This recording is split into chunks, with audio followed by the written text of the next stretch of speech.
Bonjour à tous, bienvenue sur Fréquence Populaire. Nous continuons aujourd'hui, ce 29 mai, notre suivi géopolitique et les conséquences économiques des grands mouvements géopolitiques en cours avec l'excellent Jacques Sapir. Alors, cette fois-ci, Jacques n'est pas avec nous dans les studios car il est en déplacement et on continue quand même en visio. Merci beaucoup, Jacques. Bienvenue. Merci beaucoup, Georges. Bienvenue à toi aussi. Merci. Alors, euh, on va aller sur le Golfe tout à l'heure. Commençons par le Nord et les événements en Russie-Ukraine. Il y a une escalade significative tant de la Russie que des Européens. Série d'attaques de drones importantes de l'Ukraine, y compris sur un dortoir de centre étudiant à Lugansk, donc en territoire ukrainien, censément les gens qui doivent être libérés par l'Ukraine. 21 morts, ça a été un choc très important en Ukraine de l'Est et dans toute la Russie.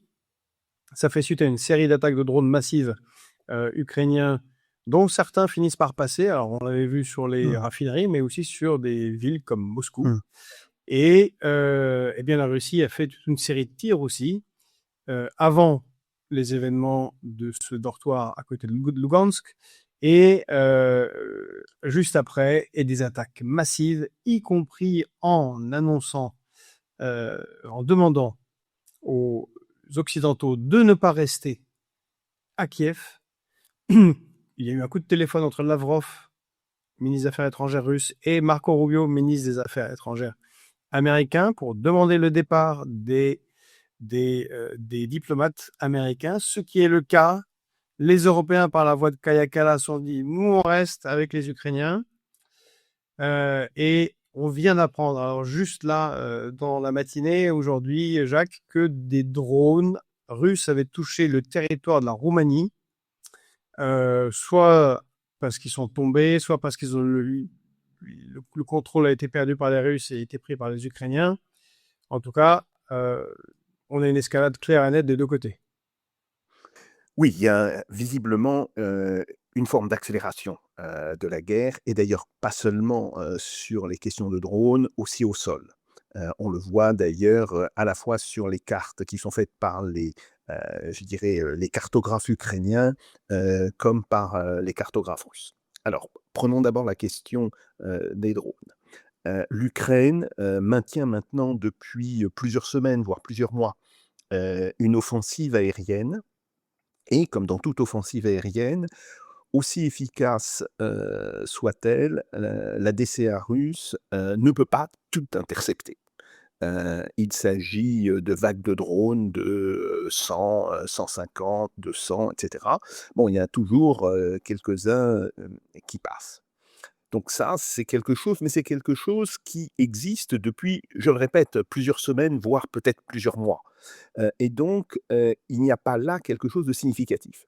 Par contre, ce qui a été très symbolique, c'est effectivement ce qui s'est passé à Starobielsk. C'est à côté de Lugansk. Et là, non pas un drone, mais visiblement plusieurs drones.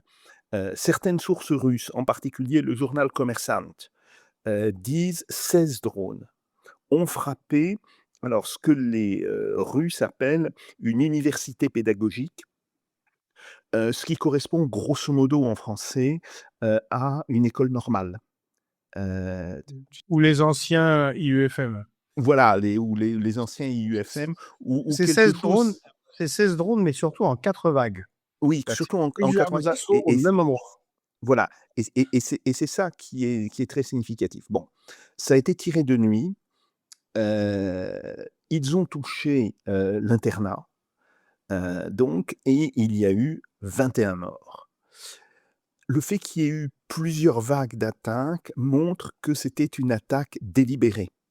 Ce n'était pas, disons, ce qu'on appelle des dommages collatéraux. Ça arrive malheureusement toujours, que ce soit dans un bombardement aérien ou que ce soit dans un bombardement par drone, qu'il y ait des drones qui ne suivent pas la trajectoire, qui leur est donnée, et ça peut taper sur des cibles civiles. Ça, nous le savons tous, hein, tous les gens qui ont travaillé un petit peu avec, les forces de défense et les militaires le savent. Là, c'est pas exactement le cas. Il y a vraiment eu une volonté délibérée de frapper des cibles civiles et l'émotion, évidemment, est immense. Alors l'émotion est immense, pour 2 raisons. D'abord, pour les raisons, de ce qui s'est passé, 21 jeunes ont été tués. Aussi en raison du silence de la presse occidentale, qui est véritablement, scandaleux, il faut le dire. Il y a une autre raison, c'est que d'une certaine manière, cela confirme, la politique des gouvernements ukrainiens depuis 2015, qui consiste, à, vouloir la mort de tous les gens qui résident dans les régions, à l'époque, sécessionnistes. Bon, maintenant, ces régions, ont été intégrées, dans la Russie, mais je rappelle que c'était déjà ce que l'on observait, dans les années 2014-2015, donc au début, de la sécession, de Lougansk et de Donetsk. Et en particulier, il y a des choses qui sont parfaitement référencées, que ce soit par l'OSCE ou par, les Nations unies, comme par exemple l'action, des bataillons Tornado, qui ont commis, énormément de crimes de guerre, dans la région. Bon, donc voilà, ça provoque une réaction extrêmement importante. Les appels à utiliser l'arme nucléaire contre les Ukrainiens se multiplient en Russie. Alors, bon, c'est pas pour ça, je veux dire qu'il faut s'attendre à une attaque, à un passage au nucléaire des forces russes, hein, mais c'est quand même très significatif.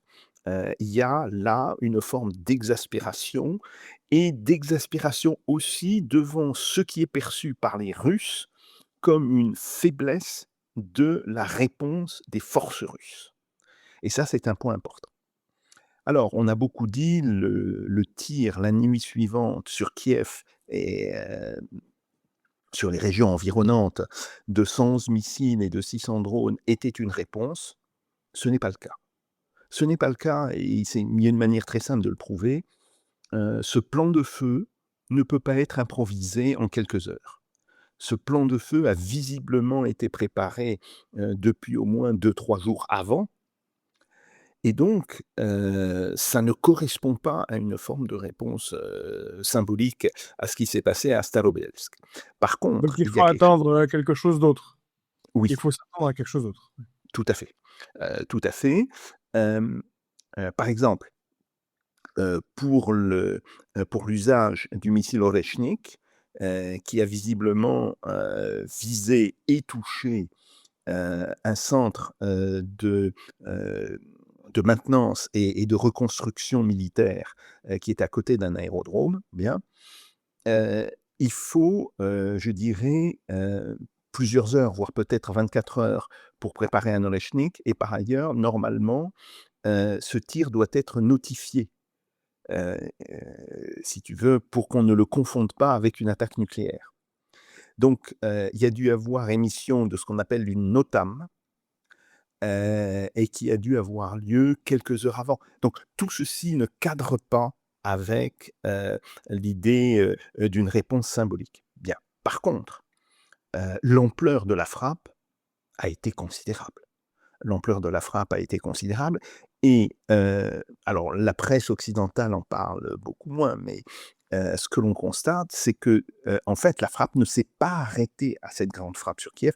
Il y a eu après une frappe continue à la fois sur des infrastructures militaires, alors des usines, des centres de réparation, et sur, des transports, sur des moyens de transport.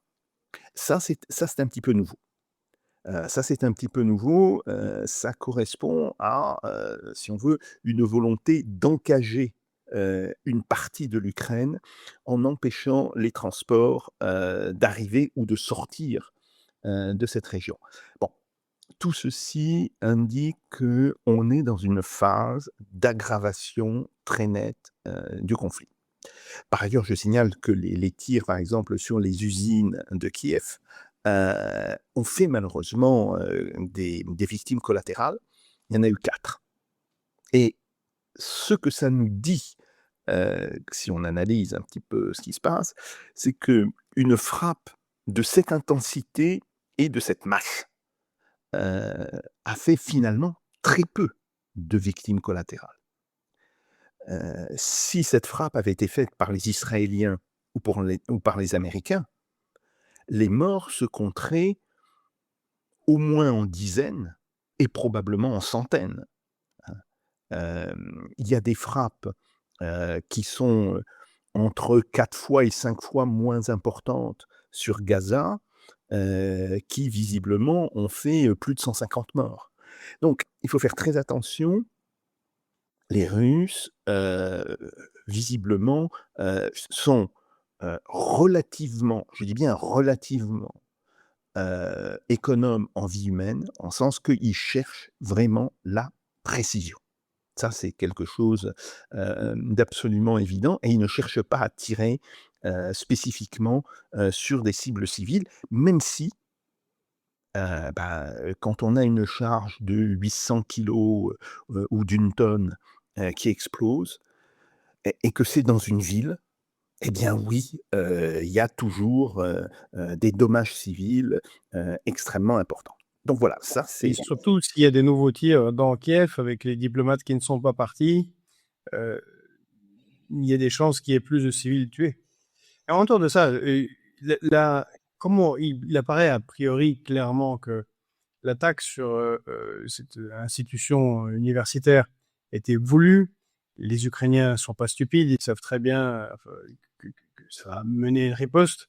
Est-ce que c'est un sort de va-tout pour essayer de provoquer justement une riposte qui elle-même permettrait d'entraîner l'OTAN ou des pays de l'OTAN directement dans le conflit?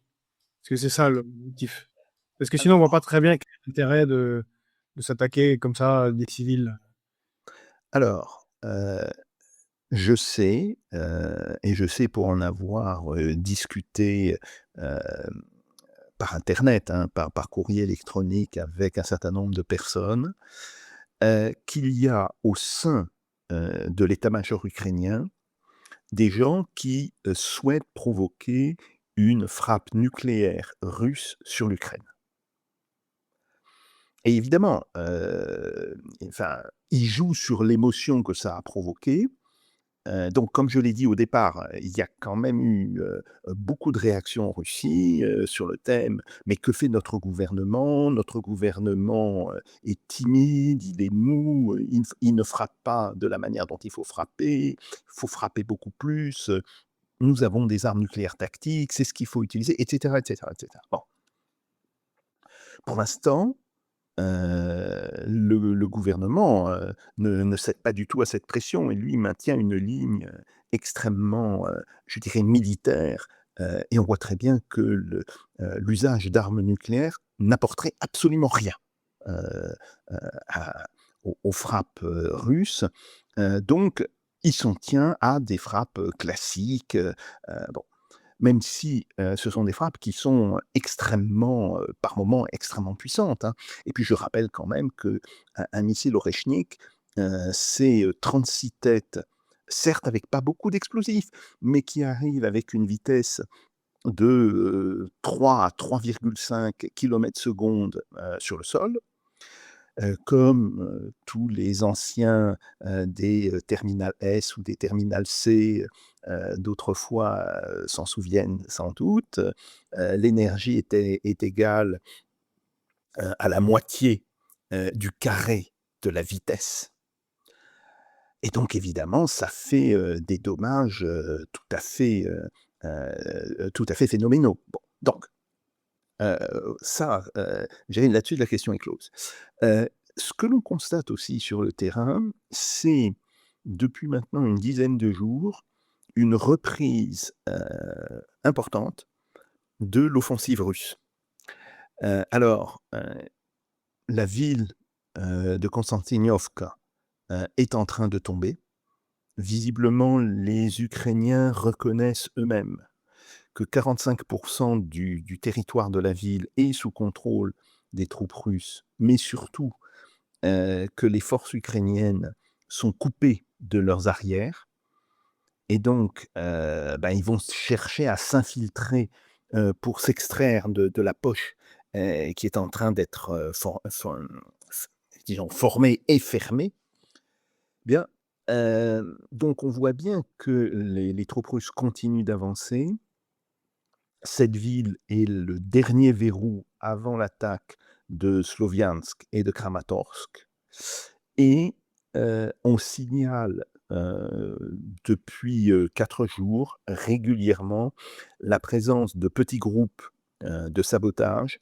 Ce sont des unités de reconnaissance de l'armée russe qui sont d'ores et déjà dans les faubourgs ou même directement dans la ville sur Slaviansk et sur Kramatorsk. Alors, il faut faire attention, ça ne veut pas dire que les Russes contrôlent déjà ces villes, non, pas du tout, mais ça veut dire qu'ils sont capables d'envoyer des groupes de sapeurs, et on le sait, en fait, j'en ai pas mal discuté avec des militaires.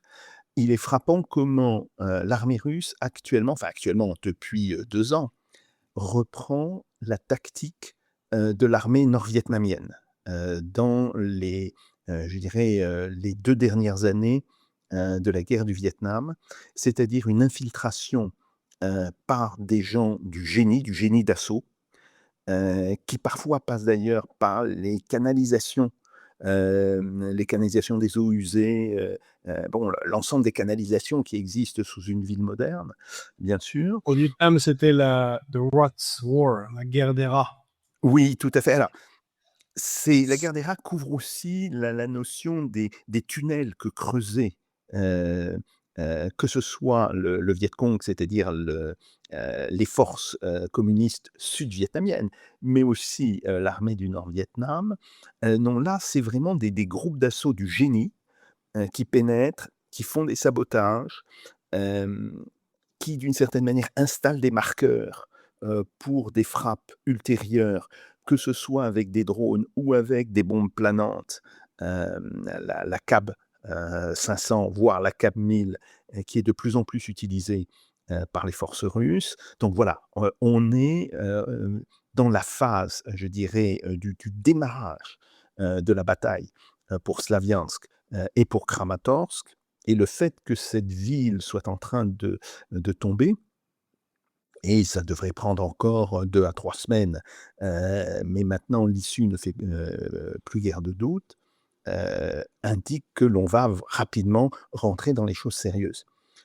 Sur ce point d'ailleurs, je signale, en particulier pour les auditeurs de cette vidéo, que il y a une énorme différence entre les cartes qui sont fournies par le site ukrainien dit Deep State, par les sites russes, et les cartes qui sont fournies par le fameux Institute of Study of War américain. Et il est très clair que cet institut fait purement de la propagande. Les cartes même de Deep State, et je dis même de Deep State parce que c'est un site ukrainien qui est visiblement sous contrôle des services secrets ukrainiens, du SBU. Bon, mais même ce site-là donne désormais des informations qui sont beaucoup plus fiables et qui montrent que les troupes russes sont nettement en avant par rapport à ce qu'indiquent les cartes de l'Institute of Study of War. Bon, on est rentré véritablement dans je dirais dans la phase active de la bataille de Slaviansk et de Kramatorsk. Et de ce point de vue-là, ce qu'on peut aussi vérifier à la fois d'ailleurs par des sites ukrainiens qui se plaignent de ce problème, c'est le manque de troupes. C'est le manque de troupes, soit les Ukrainiens n'ont pas assez d'hommes pour tenir leur ligne de défense, soit ils envoient des hommes, mais qui sont visiblement des gens qui ont été raflés dans les rues euh, et qui n'ont pas d'entraînement à la guerre.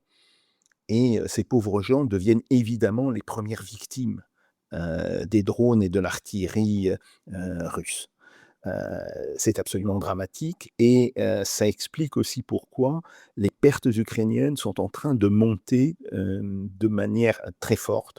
On estime désormais que les pertes ukrainiennes sont entre 4 et 5 fois supérieures aux pertes russes. Pertes russes d'ailleurs qui diminuent depuis quelques semaines. Et ça aussi, ça indique que, d'une certaine manière, les Russes n'ont plus, en face d'eux, la même qualité de défense qu'ils avaient il y a encore, 1 mois, ou 2 mois.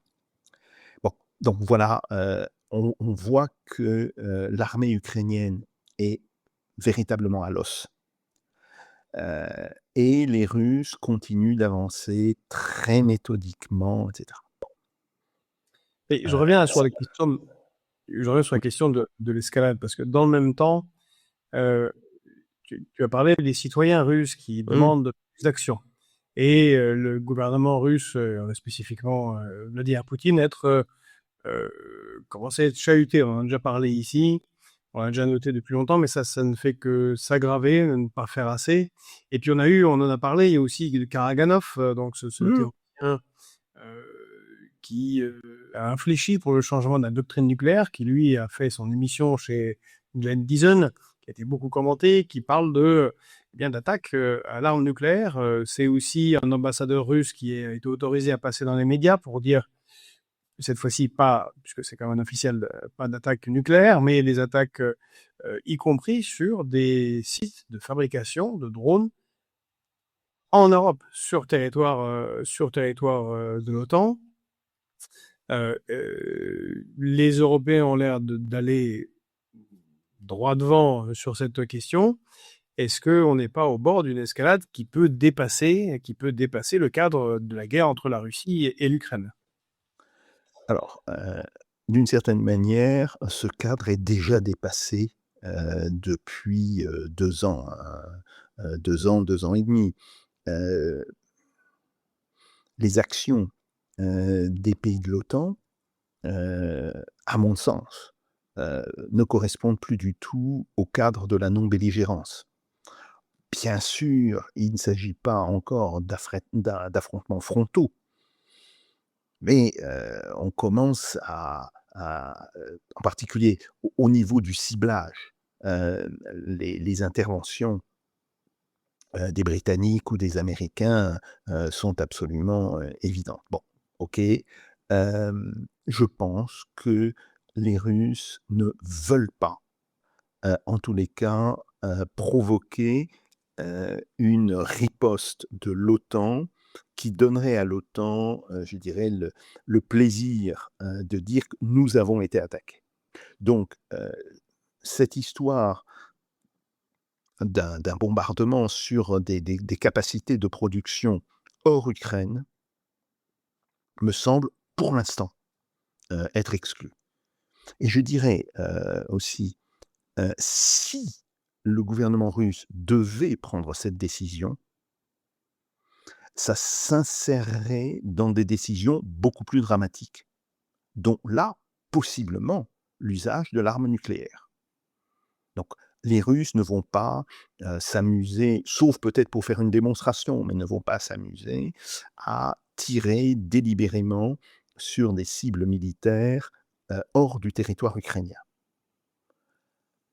Par contre, ils vont, et ça c'est d'une certaine manière documenté, ils ont décidé de passer à une étape supérieure, qui est la destruction de la totalité des infrastructures militaires et en partie civiles. Alors, ils avaient déjà commencé avec la guerre de l'électricité, hein, ces attaques récurrentes sur le système électrique ukrainien, qui est d'ailleurs aujourd'hui extrêmement affaibli, mais il semble maintenant s'orienter vers une attaque sur les moyens de transport. C'est quelque chose d'extrêmement important, parce que les transports, et tu es encore mieux placé que moi pour le savoir, c'est vraiment ce qui est absolument nécessaire à toute unité de combat. Non seulement pour qu'elle se déplace, mais aussi pour qu'elle soit réapprovisionnée, pour qu'on puisse évacuer les blessés, et cetera, et cetera. Donc, oui, là, les attaques qui sont maintenant systématiques sur le système ferroviaire posent sont en train de poser un véritable problème à l'Ukraine, d'autant plus que le, je dirais, le matériel ferroviaire de l'Ukraine est un matériel assez spécifique. En fait, c'est l'ancien matériel ferroviaire soviétique, et on sait qu'il n'est pas, je dirais, aux normes occidentales, en particulier pour l'écartement des voies. Donc, heu, quand les Russes détruisent une locomotive ukrainienne, et ils le font maintenant assez régulièrement, heu, un pays de l'OTAN ne peut pas dire: «Bah, c'est pas grave, on va vous passer nos locomotives». Parce que les locomotives des pays de l'OTAN ne sont tout simplement pas adaptées, heu je dirais, au réseau ferré ukrainien. Donc ça, c'est quelque chose qui est extrêmement net, mais surtout, moi, le sentiment que j'ai, c'est que les autorités russes veulent obtenir des résultats significatifs d'ici juillet-août. Et ces résultats significatifs, ce serait évidemment la chute de Slaviansk, la chute de Kramatorsk, voire heu, peut-être tout simplement l'investissement de Slaviansk et de Kramatorsk. Bon, heu et ils font tout pour ça. Ils font clairement tout pour ça.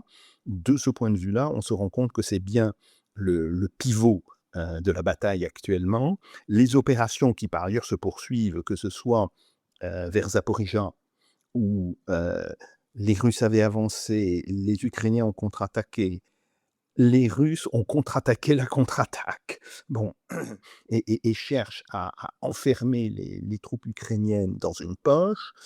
Ce qui se passe aussi au nord, autrement dit vers Soumy, avec Kharkov en ligne de fond, hem, ça montre aussi qu'il y a des opérations, mais il ne me semble pas que ces opérations soient aussi importantes et aussi déterminées que ce qui est en train de se passer sur Slaviansk et Kramatorsk.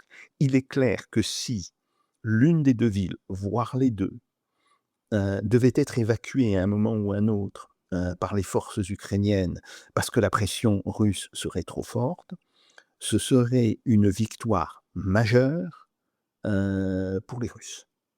Une victoire majeure et une victoire qui leur permettrait, d'une certaine manière, de dire: «Nous avons rempli nos objectifs, maintenant nous allons, nous arrêter, et nous reprenons, les, négociations». Donc voilà, on est plutôt dans ce type, de logique. Après, ce qui n'est pas maîtrisable, c'est les conséquences, je dis bien les conséquences, de la dérive, accélérée du gouvernement ukrainien de réhabilitation, des nazis ukrainiens de la Seconde Guerre mondiale. Alors bon, c'est pas la première fois que le gouvernement ukrainien, montre d'une certaine manière sa complaisance, vis-à-vis de ces gens-là et vis-à-vis des héritiers politiques de ces gens-là. Bon, par contre, c'est la première fois que l'on voit des réactions dans des pays, occidentaux, en particulier en Pologne. Et il faut lire depuis 2 jours, la presse polonaise, les blogueurs polonais, les comptes officiels, des responsables polonais pour mesurer à quel point l'enterrement en grande pompe de Melnik, qui a eu lieu il y a 3 jours, à mon avis, a été une erreur catastrophique de la part de Zelensky. Parce que Et pour que tout le monde ça donne... comprenne, Oui, André, c'est l'autre Bandera, puisque l'Organisation de libération de l'armée, enfin, l'OUN, l'armée ukrainienne, il y avait une aile Melnik et une aile Bandera, que les deux ont travaillé avec l'Abwehr, qu'ils ont contribué à la Shoah par balle très fortement, et au massacre des Polonais en Volhynie, et tu évoques les Polonais, et en particulier le très célèbre d'entre eux, Lech Wałęsa, oui. qui on peut dire qu'il n'aime pas beaucoup les Russes et les Soviétiques, c'est moins qu'on puisse dire, a retiré son pins ukrainien à sa veste, et en a fait un communiqué en disant qu'il continuerait à soutenir l'Ukraine contre l'agression russe, mais que ce n'était pas acceptable de faire cela. Oui, alors, il cible le président Zelensky. Il dit, autant je soutiens, les Ukrainiens, autant je ne soutiens plus, le président Zelensky. Nous avons le président polonais qui maintenant exige de Zelensky qu'il rende sa décoration ukrainienne qui lui avait été donnée.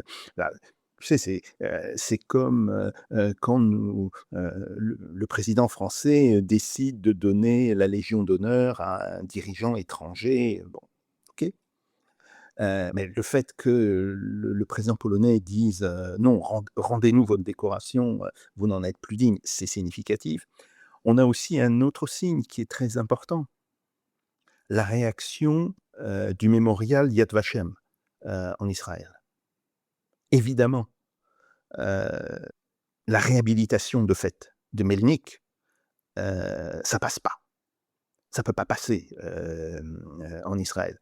Non pas que les malheureux juifs polonais ou ukrainiens aient été les principales victimes de Melnik. Melnik a plutôt tué, il faut le dire, des Polonais. On estime qu'en Volhynie, les massacres des Polonais ont fait entre 120 000 et 150 000 morts. Bon, ce sont des massacres, et il faut lire là encore l'ouvrage, enfin les ouvrages de Raoul Hilbert, de Solfrid Lander, bon, etc., qui disent à quel point les unités allemandes de la SS étaient écœurées par la violence des entre guillemets, auxiliaires ukrainiens. Ce sont des massacres qui s'apparentent aux massacres qui ont eu lieu au Rwanda. Ce sont des massacres qui ont été faits avec très peu d'armes. Par exemple, les massacres du début de 1944. Quand les gens de l'OUN ont voulu massacrer tous les Polonais qui étaient en Volhynie. Il y a des textes qui sont horribles, qui disent que bientôt la terre ukrainienne ne respirera plus l'odeur de ces maudits Polonais. Donc, des textes qui sont clairement génocidaires. Bien. Les descriptions qui sont faites et les photos montrent que c'est un massacre qui a été fait à la massue, à la hache, même pas à la mitrailleuse. Parce que les mitrailleuses, les armes à feu, étaient réservées d'une certaine manière aux unités combattantes, à celles qui affrontaient, par exemple, les partisans soviétiques, qui existaient aussi. Parce qu'il faut bien savoir que la Seconde Guerre mondiale s'est doublée d'une guerre civile, d'une violence atroce, entre Ukrainiens pro-soviétiques, bah, par exemple, le père de Zelensky, et des Ukrainiens pro-nazis.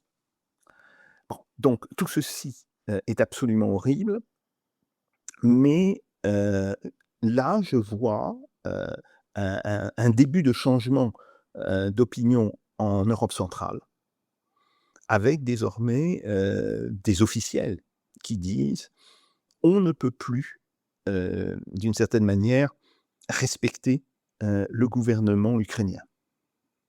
Et ça, c'est très important. C'est très important parce que ça veut dire que la la montée en puissance des néo-nazis, leur pénétration dans l'appareil d'État ukrainien. Parce que, je le répète, ces néo-nazis ne sont pas majoritaires en Ukraine, hein. Ils doivent représenter à peu près 10 à 15 de la population, pas plus, peut-être même moins, bon.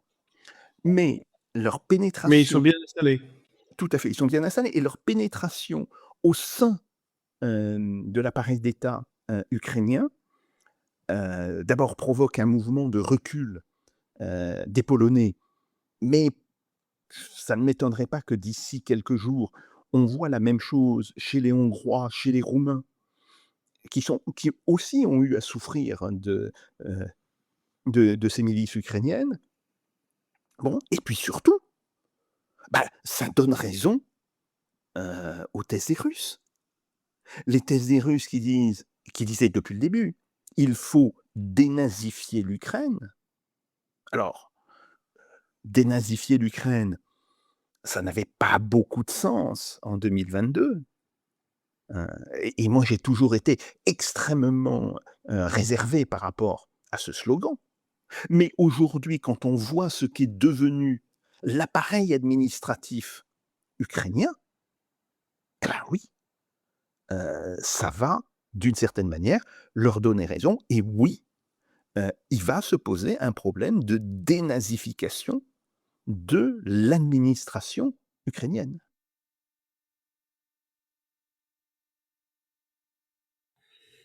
Je Pendant que tu parlais, j'ai vérifié les informations. Alors effectivement, il y a un drone qui est tombé hier soir lors de l'attaque dans la ville roumaine de Galați, qui est frontalière avec l'ouest, sud-ouest de l'Ukraine. Euh, euh, alors c'est un drone, donc c'est soit un drone perdu, soit un drone qui a été rerouté. Mais on est en train, je vois, de discuter là de l'usage de l'aviation roumaine, polonaise et de l'OTAN pour aider à abattre les drones au-dessus du territoire ukrainien, drones et missiles russes au-dessus du territoire ukrainien, au titre des réglementations internationales qui l'autoriseraient parce qu'il y aurait un risque qu'un de ces drones ou un de ces missiles atterrisse sur le territoire soit de la Roumanie, soit de la Pologne. Est-ce que tu penses qu'on a là une potentielle escalade des pays euh, européens? Alors, ce n'est pas la première fois que ce genre d'incident a lieu. La Pologne, a, reçu, que ce soit des missiles, enfin ou des drones, russes qui sont arrivés sur son territoire. Bon, c'était clairement des erreurs de tir, c'était clairement des drones ou des missiles qui avaient été déviés, bien.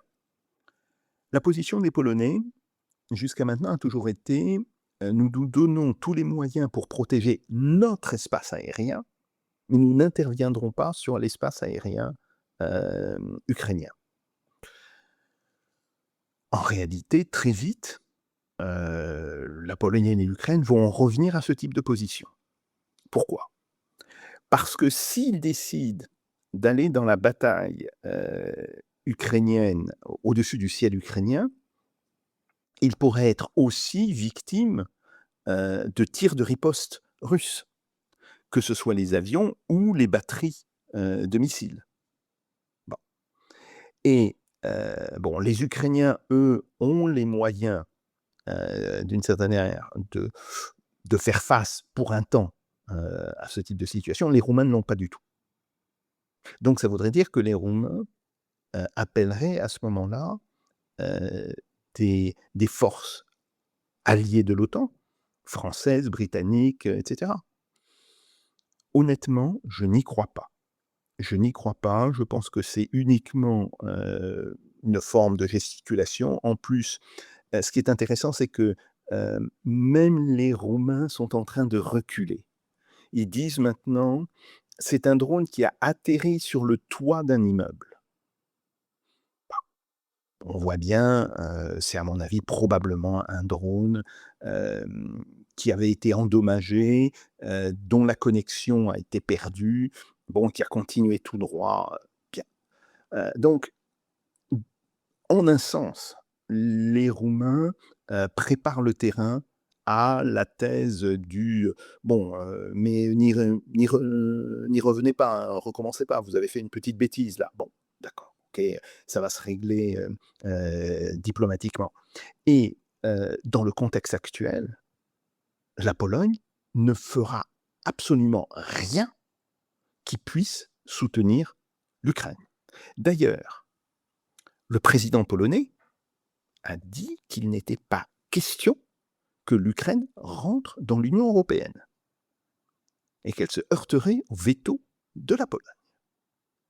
Donc voilà, on est dans une situation où l'image de la vaillante petite Ukraine qui se défend si bien contre une agression de la Russie, elle est très sérieusement écornée et on n'est plus dans un temps où on pourrait avoir logiquement une montée, en puissance des actions militaires. Donc je pense que tout ceci va se révéler, purement de l'agitation, cognitive et sans plus. Donc, à suivre du côté russo-ukrainien et sûrement une offensive large qui a commencé. Revenons maintenant au Golfe, dans le Golfe, Jacques, où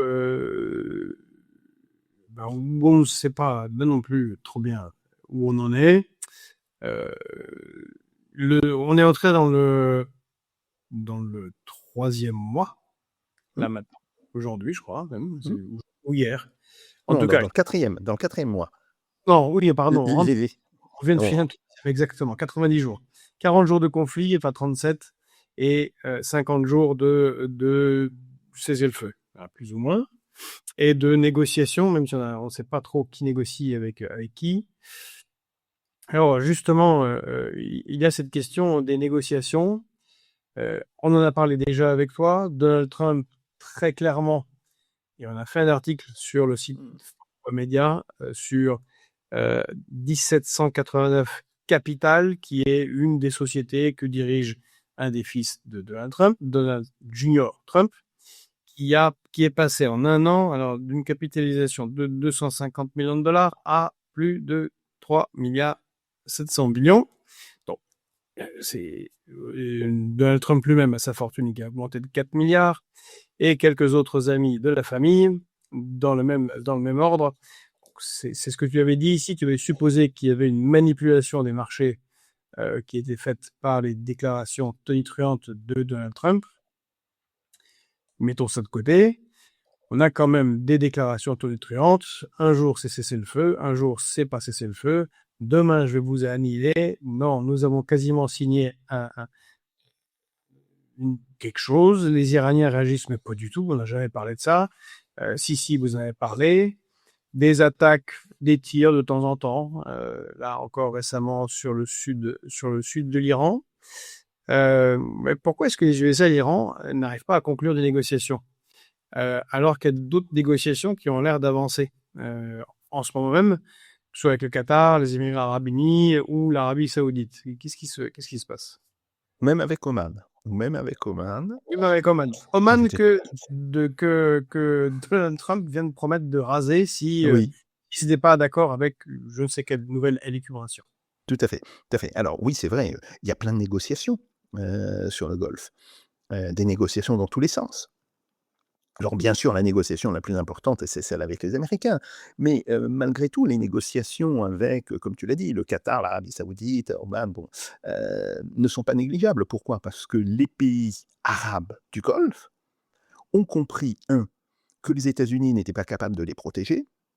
Bah, les Iraniens ont quand même cassé une partie de leur industrie, et de leur capacité militaire, bon.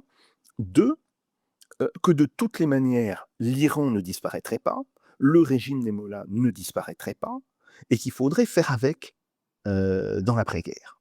Bon, et comme ce sont des gens réalistes, ce ne sont pas des excités, bah, ils en tirent les conséquences et ils en tirent les conséquences diplomatiquement. Bon. Le problème avec les États-Unis, c'est toujours le même problème. de ce point de vue-là, ma position n'a pas changé. Les États-Unis veulent obtenir que l'Iran cède, sa, heu, capacité potentielle, hypothétique, nucléaire, c'est-à-dire, les, 600 kilogrammes d'uranium très enrichi. Bien. Les Iraniens, eux, veulent des garanties formelles, des États-Unis de ne pas les attaquer, avec, en deuxième ligne, l'idée que si jamais vous sortiez à nouveau de l'accord qu'on aurait signé avec vous, nous récupérerions, ces matières fissiles. Bien. Bah, on voit bien, il y a pas de possibilité d'entente, pour l'instant. Soit les États-Unis acceptent de donner des garanties réelles à l'Iran, et ces garanties, devraient être sérieuses parce que les États-Unis sont déjà sortis une fois, hein, d'un accord avec, l'Iran.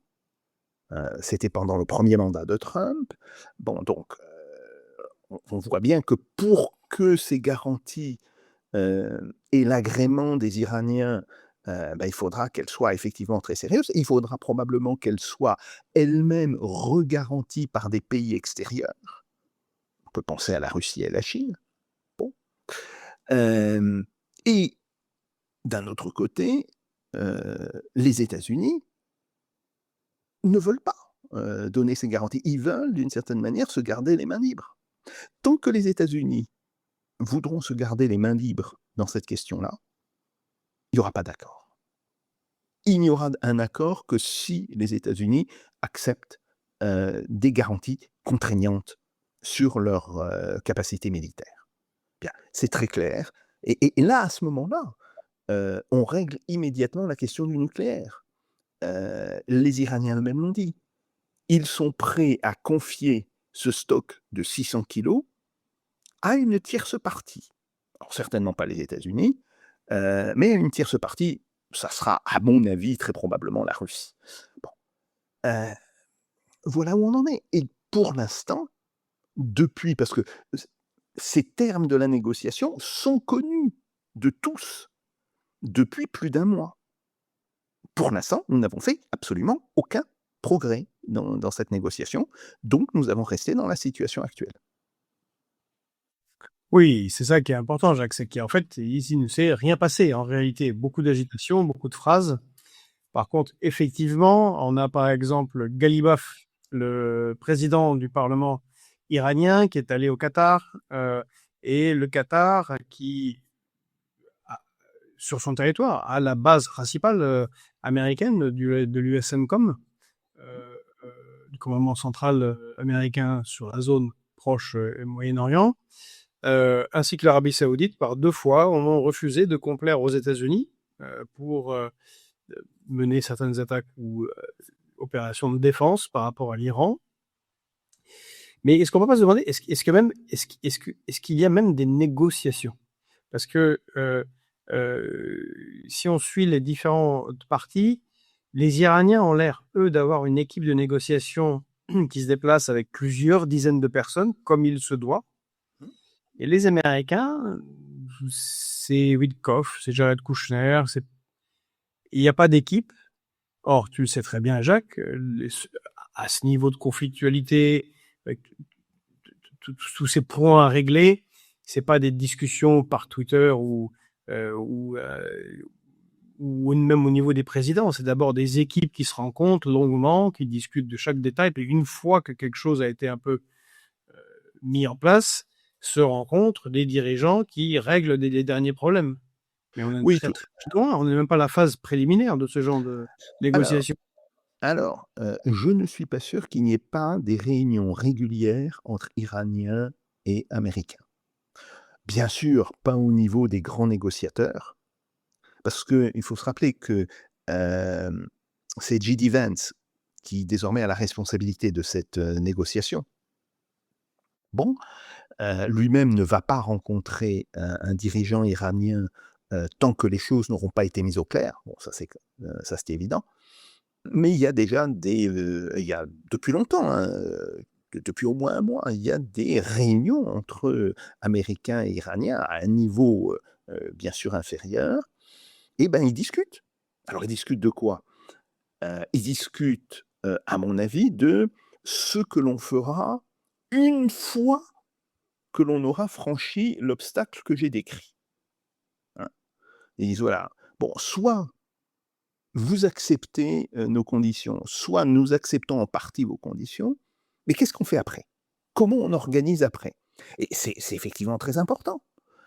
Donc, je pense que le protocole, de, je crois, 70 pages, qui a été fourni au président Trump, bah, ça correspond à ça. Maintenant, il y a simplement un point qui est laissé en blanc et c'est le 1er point sur le protocole évidemment, c'est, quelles garanties, de non-agression, seront données à l'Iran?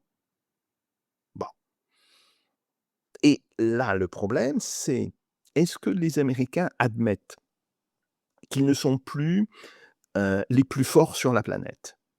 Il y a une expression américaine, hem the bigger boy, on the block. Là, ils sont plus le bigger boy on the block.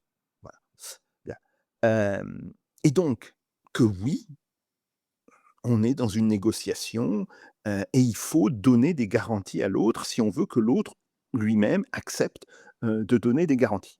Est-ce qu'on est arrivé à cette logique ou est-ce que Trump continue à s'imaginer qu'il peut garder les mains libres, sur la dimension militaire tout en promettant toute une série d'accords économiques, vis-à-vis de l'Iran.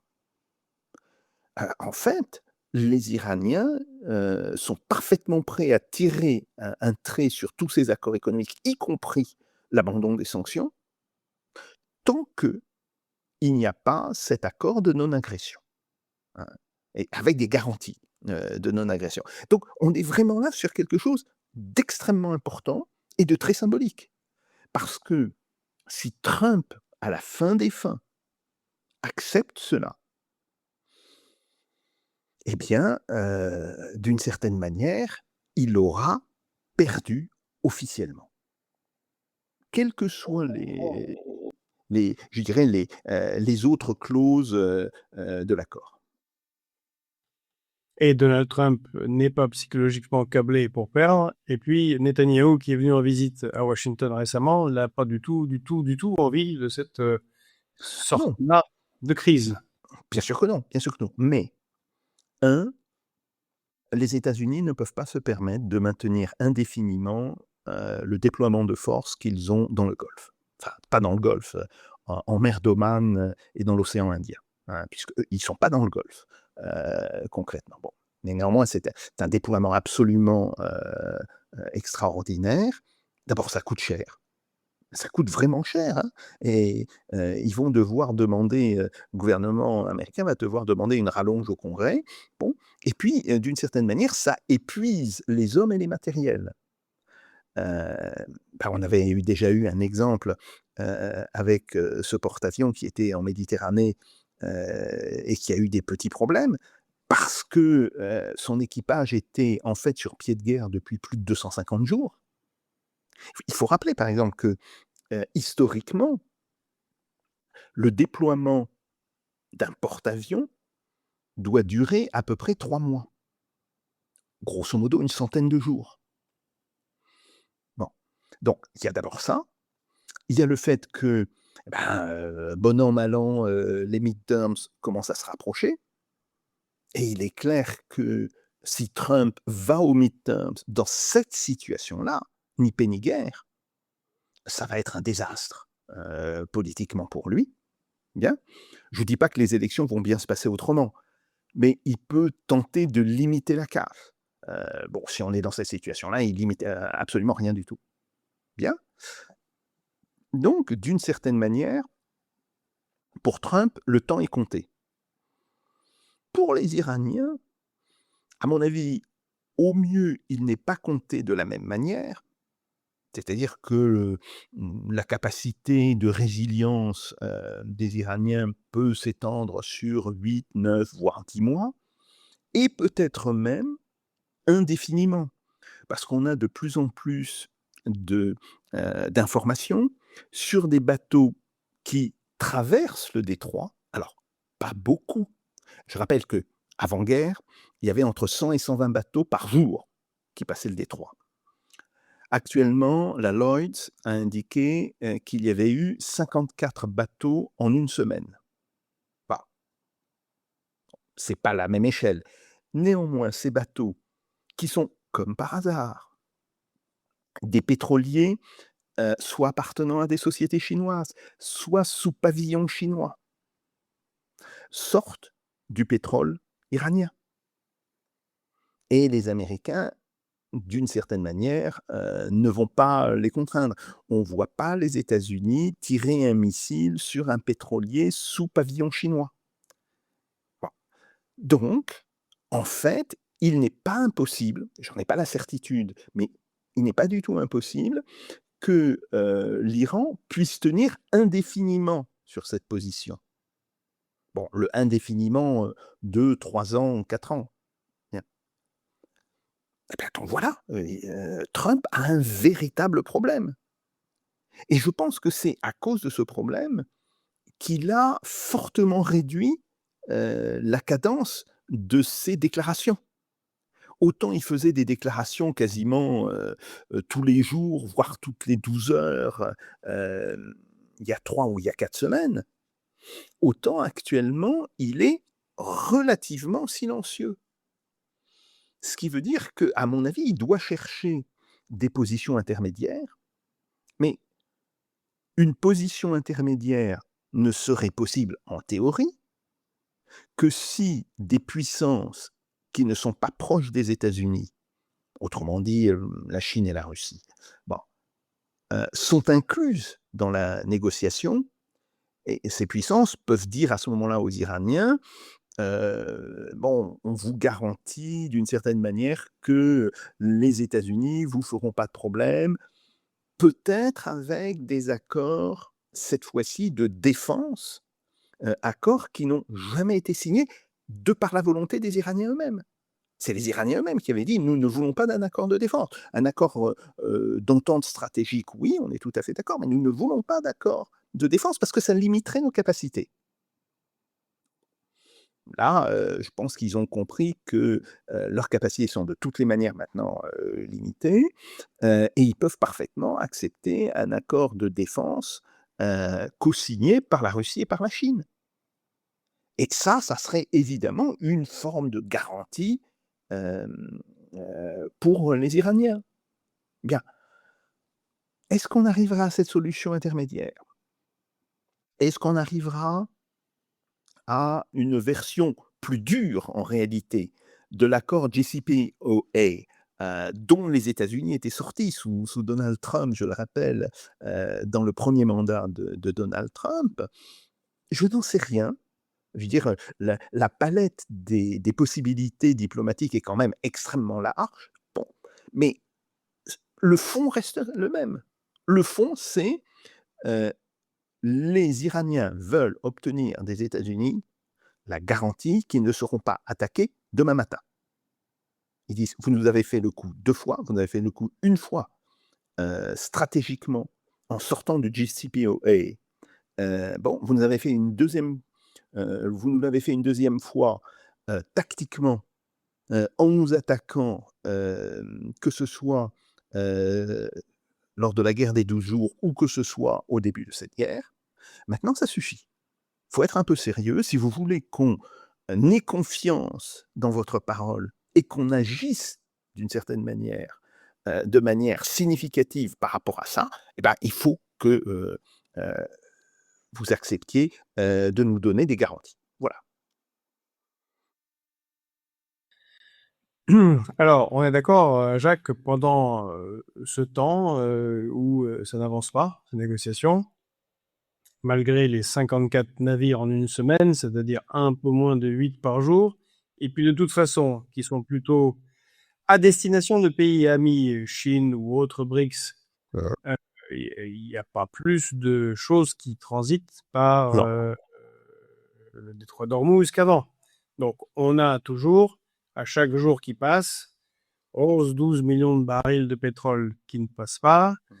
10% du gaz liquide qui passe pas, 35% des engrais, 40% de l'hélium, je ne sais plus combien de pourcents d'aluminium et ainsi de suite, qui ne passent toujours pas. Et donc, la crise que tu as si bien décrite dans tous tes articles et interventions, euh, je vous invite à les revoir, enfin, les lire, pour ceux qui les ont pas lus sur FOP.media, euh, euh, ne fait que s'aggraver, en fait, de jour en jour.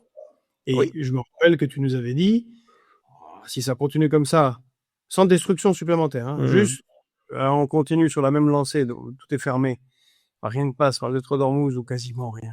Jusqu'à septembre, là, on rentre dans une terra incognita. Oui, tout à fait. Même d'une certaine manière, on a une première étape, début juin. Ah, début juin, c'est demain, enfin c'est dans quelques jours, hein. Bon, 2 jours encore, 2 mon cher. Nous de avons 2 jours de calme, de profiter. Profitez bien du week-end, il fait beau, hein. voilà, Après, voilà. Oui, nous sommes dans cette situation, bien sûr, et à ce moment-là, la question des réserves stratégiques américaines va se poser. Pour l'instant, tous les pays, d'une certaine manière, atténuent la crise.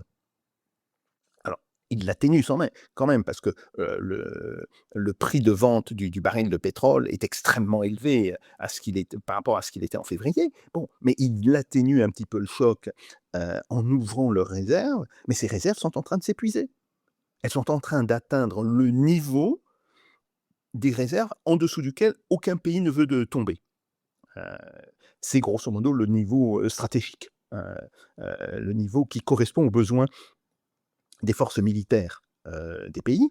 Bon, donc voilà, on est dans cette, situation-là et évidemment, ça va provoquer à partir du mois de juin et encore plus du mois de juillet, à nouveau une vague de hausse des prix, tout à fait, considérable. Bon, on voit d'ailleurs que, les prix, du mois de mai viennent de sortir, par l'INSEE. Nous sommes déjà à 2,6 de hausse des prix, hein, par rapport au début de l'année. Donc on voit bien que tout ce que racontait Villeroy de Galhau, qui est à la tête de la Banque de France, c'était du pipeau. On est exactement sur la courbe, que nous avions prévue avec mon centre de recherche, hein. On est sur une courbe de montée extrêmement importante. Et donc, évidemment, quoi qu'il se passe, je dis bien quoi qu'il se passe, dans le Golfe, nous atteindrons les 4 à la sortie de l'été. Alors, est-ce qu'on va se stabiliser à ces 4? Maintenant, je n'y crois plus. J'ai eu plusieurs débats avec, Marc Toiti, sur cette question. Lui, il pensait à une stabilisation autour de 4. Maintenant, il n'y croit plus non plus, hein. Il pense que c'est perdu. Donc on va monter au-delà et au-delà, c'est quoi? 5, 6. Bon, on a fait des estimations, mais on se retrouve effectivement, dans une situation qui est, assez grave. D'autant plus que l'INSEE a, heu alors corriger, c'est pas le vrai terme, a donné, la deuxième estimation pour le premier trimestre. Bon, la première estimation, je dis pas qu'elle est faite au doigt mouillé, mais elle est faite sur grosso modo, l'INSEE n'a à peu près que 50 de chiffres sûrs et 50 autres des chiffres sont estimés. Bon, la deuxième estimation, elle doit être faite à peu près sur 80 de chiffres sûrs. Nous ne sommes même pas à zéro, nous sommes à -0,1 de croissance. Donc ça veut dire que, le risque, d'un effondrement au deuxième trimestre, comme je l'avais prévu, enfin quand je dis moi, c'est pas moi, hein, c'est mon centre, hein, j'y ai participé, mais on a fait ce travail-là à plusieurs. Bon, hem, heu, c'est en train de se passer et donc, encore une fois, comme on sait très bien que même si, il y avait une remise à zéro des conditions de passage dans le détroit d'Ormuz demain matin, ça ne changerait rien. Il serait, je dirais, du devoir du gouvernement, d'abord, de dire la vérité aux Français. Bon, bien sûr, cette vérité n'est pas, je dirais, facile à entendre. Mais là, pour le coup, d'une certaine manière, c'est pas la responsabilité du gouvernement. On est d'accord que, c'est pas Emmanuel Macron qui a pris la décision, d'attaquer l'Iran, fin février. Bien. Bon, donc il faut dire la vérité aux Français, il faut dire la situation et puis il faut aussi commencer à regarder, les capacités, d'une certaine manière, d'amoindrir cette crise. Alors là encore, et tant pis si je me fais traiter, d'agent de Poutine, mais je rappelle, le seul pays qui a des capacités, à la fois en gaz, en pétrole, mais aussi en autres produits, actuellement, c'est la Russie. Vous pouvez tourner les chiffres comme vous le voulez, c'est pour l'instant, la seule chose que nous sachions. Nous savons aussi que la Russie va mettre en service cet été, alors entre la mise en service d'une immense usine et le fait que cette usine, soit à plein rendement, il se passera certainement, quelques mois, mais elle va mettre sur pied enfin, elle va mettre en service une immense usine chimique qui est capable non seulement de produire, énormément d'engrais, visiblement, à peu près, 7 à 8 de la, heu, production mondiale d'engrais, d'avant, fin février, 2026, mais qui surtout va enfin remplacer le Qatar pour la production d'hélium. Et ça, c'est aussi quelque chose d'extrêmement important. Pour l'instant, enfin, avant la guerre, l'ordre de production, c'était 80 millions de tonnes pour les États-Unis, 66 millions de tonnes pour le Qatar, 19 millions de tonnes pour la Russie, qui était le troisième pays producteur, et puis des petites capacités pour les autres États. Bon, les 66 millions de tonnes du Qatar sont mortes, et elles sont mortes, pour le coup, pour au moins 3 ans, peut-être 5 ans. La Russie, avec 19 millions de tonnes, même si elle montait un petit peu en production, ne peut pas remplacer le Qatar. Bien. Maintenant, si à partir d'octobre ou de novembre, 2026, la Russie, sort 60 millions de tonnes en plus, comme c'est prévu, c'est la capacité, de l'usine, ah bah, ça change complètement les choses. Ça change complètement les choses. Ça voudrait dire à ce moment-là que la Russie aurait une production égale à celle des États-Unis. 80 millions de tonnes pour les États-Unis, 79 millions de tonnes, pour la Russie. Bon, on voit bien, c'est la même chose et de ce point de vue-là, effectivement, le déficit causé par la destruction, heu, des champs gaziers et des usines de transformation au Qatar est effacé. Bien, donc ça veut dire que la Russie, qu'on le veuille ou non, est aujourd'hui la seule source alternative, pour toute une série de produits, pas seulement pétrole-gaz, mais aussi donc, des produits dérivés, des engrais, et cetera. Bien, ah ben, oui, il faut, et il est même urgent de le faire, de reparler avec la Russie. Alors je sais qu'on discute beaucoup, d'un potentiel négociateur. Poutine avait, proposé, enfin il avait évoqué le nom, de Gerhard Schröder. Bon évidemment, c'est inacceptable, pour les Européens. Hem, Maintenant madame Kallas a l'intelligence de dire: «Ah non, moi je peux pas. Moi je peux pas, je suis pas dans une position où je pourrais être une médiatrice». Très bien. Au moins elle a compris une chose. Attends, au moins elle a compris une chose. Bon, et donc on discute, alors soit Jean-Claude Juncker, bon, à la condition que les réunions se tiennent avant 10 heures, 10 heures et demie du matin, c'est possible. Bon, Et puis, on évoque, différentes personnes, on évoque le finlandais Stubb, bon, et cetera. Mais il faut sortir de cette situation.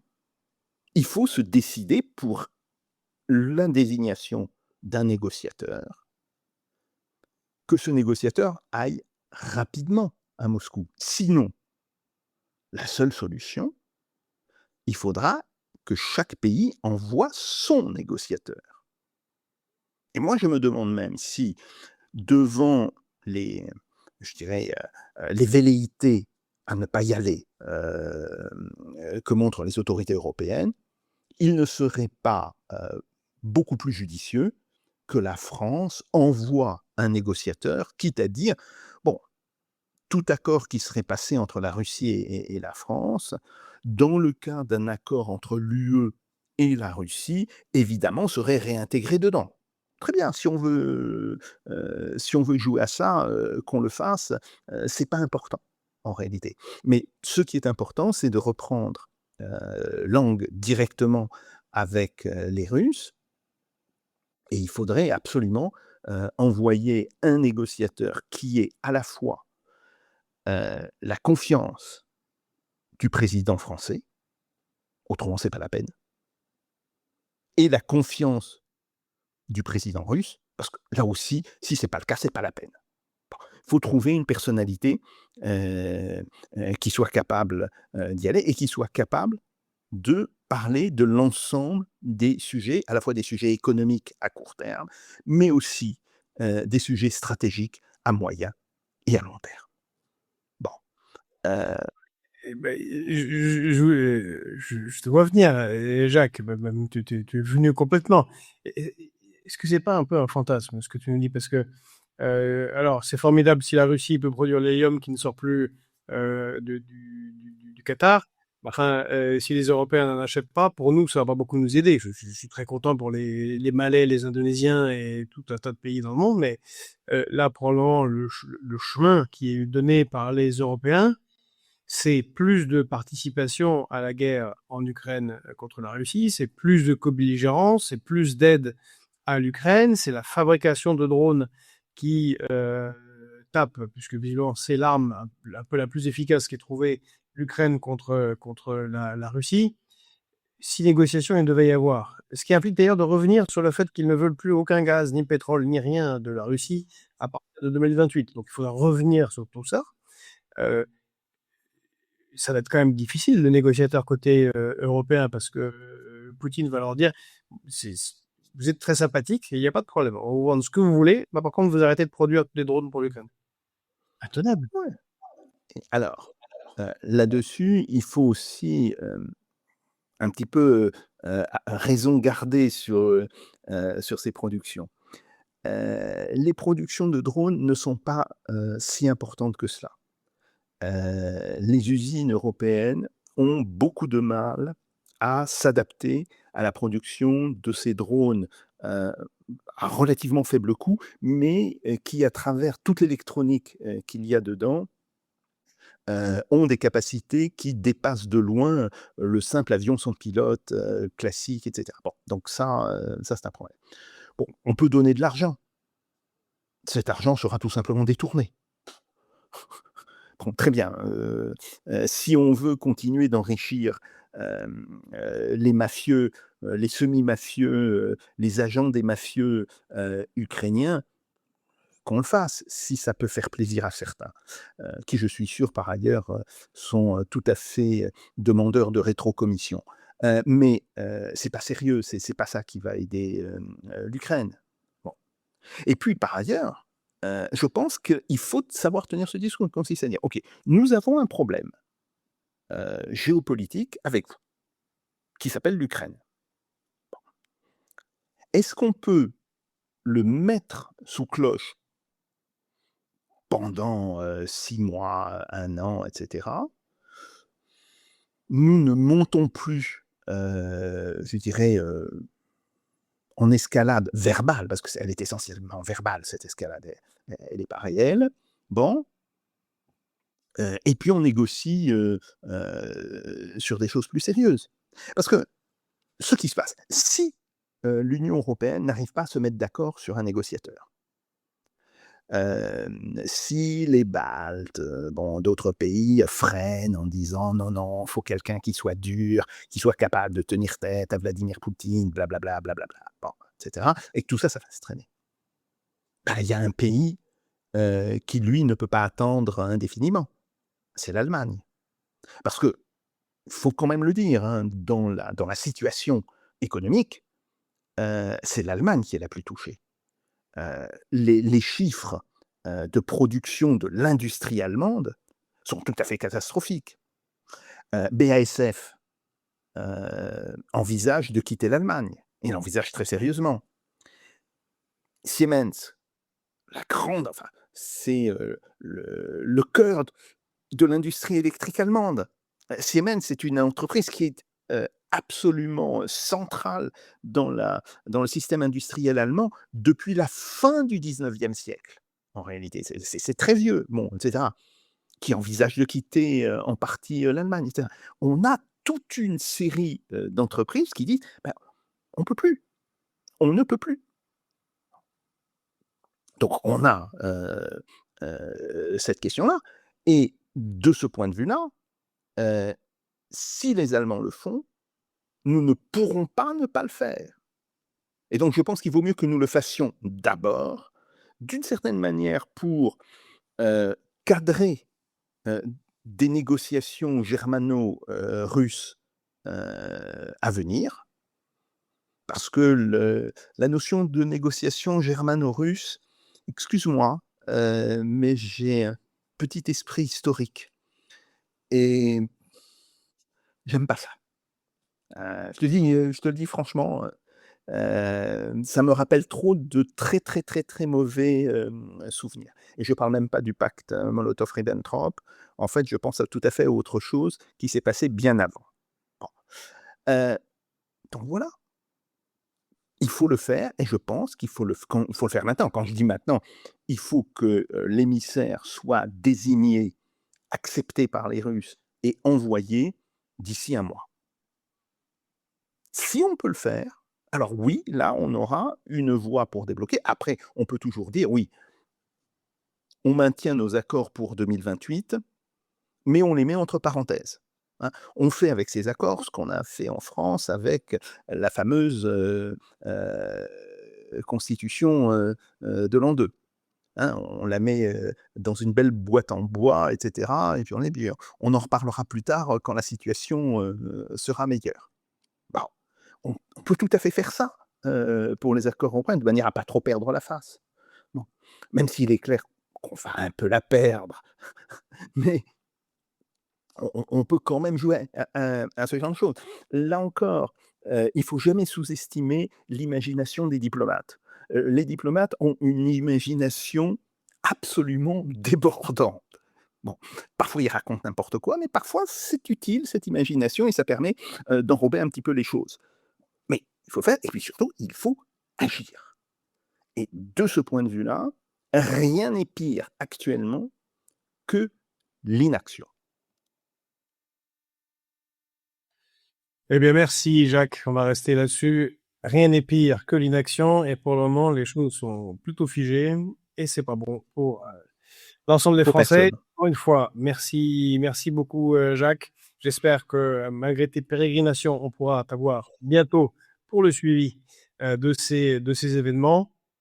Et quant à vous, eh bien, je vous donne rendez-vous très bientôt avec différents intervenants. Bientôt, on aura Emmanuel Todd, Arnaud Bertrand, Hervé Carès, François Coq et les quelques autres habitués de Fréquences Populaires. Ça sort très très bientôt. Vous pouvez aussi aller sur notre site www.fpop.media et il y a toute une série d'articles, dont ceux de Jacques Sapir, extrêmement bien documentés. D'ailleurs, ça vaut le coup de relire le premier que Jacques avait fait sur les conséquences de la guerre. On voit que malheureusement, il ne s'est pas trompé. C'est ce qui est assez embêtant, c'est de se dire que le dernier non plus, il ne s'est pas trop trompé.